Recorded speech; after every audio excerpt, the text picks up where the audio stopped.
నమస్తే, welcome to Andhraprabha.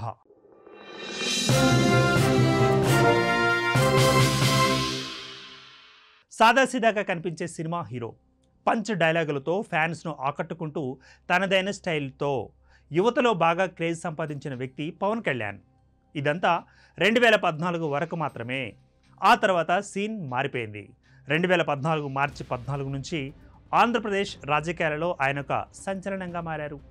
Party పెట్టగానే ఎవరూ పెద్దగా పట్టించుకోలేదు. ఆంధ్రప్రదేశ్లో పవన్ రాజకీయం చేయగలరా అనే అనుమానాలు, పవన్ ఫ్యాన్స్లో ఎక్కువ మంది ఓట్లు లేని యువతే ఉన్నారు. ఇక సభలకు జనం వస్తే పోలింగ్ బూత్లో ఓట్లు వేస్తారా? ఇలా పవన్ కళ్యాణ్ పార్టీ పెట్టగానే భిన్నాభిప్రాయాలు వ్యక్తమయ్యాయి. పార్టీ పెట్టిన తర్వాత జరిగిన ఎన్నికల్లో మాత్రం జనసేన పోటీకి దూరంగా ఉంది. దేశ రాష్ట్ర ప్రయోజనాల కోసం మోదీ, చంద్రబాబు నాయకత్వానికి పవన్ కళ్యాణ్ మద్దతు తెలిపారు. కేంద్రంలో, రాష్ట్రంలో ఎన్డీఏ కూటమి ప్రభుత్వం ఏర్పడింది. ప్రభుత్వంలో ఏదో ఒక పదవి తీసుకుంటాడని అంతా భావించారు. కానీ అలా జరగలేదు. ప్రజల కోసం ప్రభుత్వాన్ని సైతం ప్రశ్నించారు ఆయన. కొన్ని విషయాలలో కేంద్ర రాష్ట్ర ప్రభుత్వాల తీరును తప్పుబడుతూ ఆయన ఒంటరిగా ఎన్నికల్లో పోటీకి ఆసక్తి చూపించారు. పార్టీ పెట్టిన 5 ఏళ్ల తర్వాత తొలిసారి ఎన్నికల్లో పోటీ చేసిన జనసేన పార్టీకి ప్రతికూల ఫలితాలు దక్కాయి. ఆశించినది ఒకటి, అయింది మరొకటి అనేలా ఫలితాలు వచ్చాయి. అయినప్పటికీ పవన్ కళ్యాణ్ వెనక్కి తగ్గలేదు.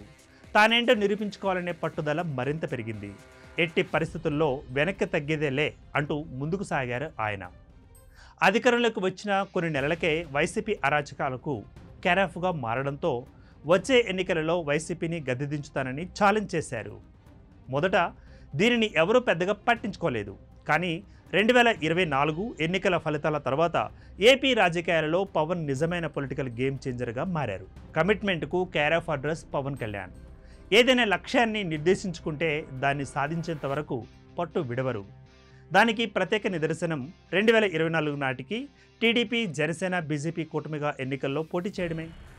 2019 ఎన్నికల తర్వాత పరిస్థితులు చూస్తే మరోసారి టీడీపీ, బీజేపీ కలిసి పోటీ చేసే అవకాశం లేదనే చర్చ జోరుగా సాగింది. ఆ రెండు పార్టీలు కలుస్తాయనే ఆశ, నమ్మకం చాలా తక్కువైపోయింది. కానీ పవన్ కళ్యాణ్ మాత్రం ప్రభుత్వ వ్యతిరేక ఓటు చీలనివ్వమంటూ రాష్ట్ర ప్రజలకు మాట ఇచ్చారు. ఆ మాటను నిలబెట్టుకోవడానికి ఆయన నిరంతరం ప్రయత్నిస్తూనే ఉన్నారు. టీడీపీ, జనసేన, బీజేపీ కూటమి కోసం బీజేపీ, టీడీపీతో సంప్రదింపులు జరిపి పొత్తు కుదరడానికి పవన్ కళ్యాణ్ కీలకంగా పనిచేశారు.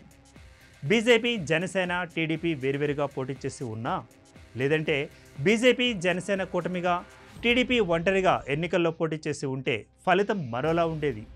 కానీ ఓవైపు బీజేపీ పెద్దలను, మరోవైపు టీడీపీ పెద్దలను ఒప్పించి వైసీపీని గద్దెదించడంలో పవన్ కళ్యాణ్ గేమ్ చేంజర్గా వ్యవహరించారు.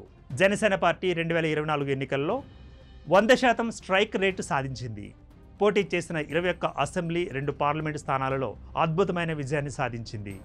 పోటీ చేసిన అన్ని స్థానాలలో గెలిచిన పార్టీగా జనసేన సరికొత్త రికార్డును నెలకొల్పింది.